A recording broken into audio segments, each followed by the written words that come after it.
ಬೆಳಗಿಂದ ರಾತ್ರಿ ಮಲಗುವಾಗ ಯಾವ ಶ್ಲೋಕ ಹೇಳ್ಬೇಕಂತ ಹೇಳ್ಕೊಡ್ತೀನಿ, ಬನ್ನಿ.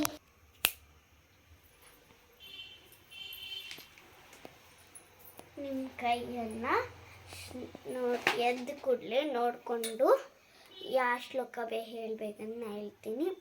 ಕರಾಗ್ರೆ ವಸದೆ ಲಕ್ಷ್ಮೀ, ಕರಮಧ್ಯೆ ಸರಸ್ವತಿ, ಕರಮೂಲೆ ಸ್ಮಿತಾ ಗೌರಿ, ಪ್ರಭಾತೆ ಕರದರ್ಶನಂ.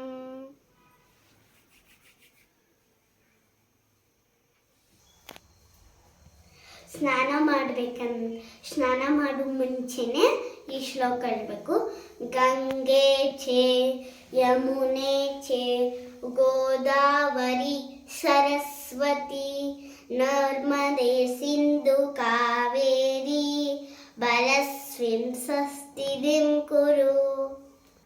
ಈಗ ದೇವರಿಗೆ ಪ್ರಾರ್ಥನೆ ಮಾಡೋ ಮುಂದೆ ಯಾವ ಶ್ಲೋಕ ಹೇಳ್ಬೇಕಂದ್ರೆ ಹೇಳ್ತೀನಿ.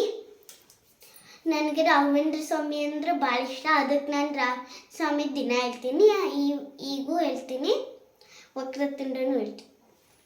ವಕ್ರತುಂಡ ಮಹಾಕಾಯ ಸೂರ್ಯಕೋಟಿ ಸಮಪ್ರಭ, ನಿರ್ವಿಘ್ನಂ ಕುರುಮೇ ದೇವೋ ಸರ್ವಕಾರ್ಯೇಷು ಸರ್ವದಾ.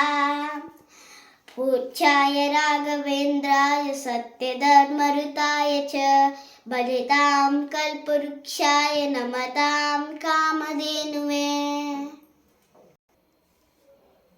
ಈಗ ಊಟ ಮಾಡೋ ಮುಂದೆ ಯಾವ ಶ್ಲೋಕ ಹೇಳ್ಬೇಕಂದ್ರೆ ಹೇಳ್ತೀನಿ. ಅನ್ನಪೂರ್ಣೆ ಸದಾ ಪೂರ್ಣೆ, ಶಂಕರ ಪ್ರಾಣವಲ್ಲಭೆ, ಧ್ಯಾನ ವೈರಾಗ್ಯ ಸಿದ್ಧಾರ್ಥಂ, ಭಿಕ್ಷಾಂ ದೇವಿ ಚ ಪಾರ್ವತಿ.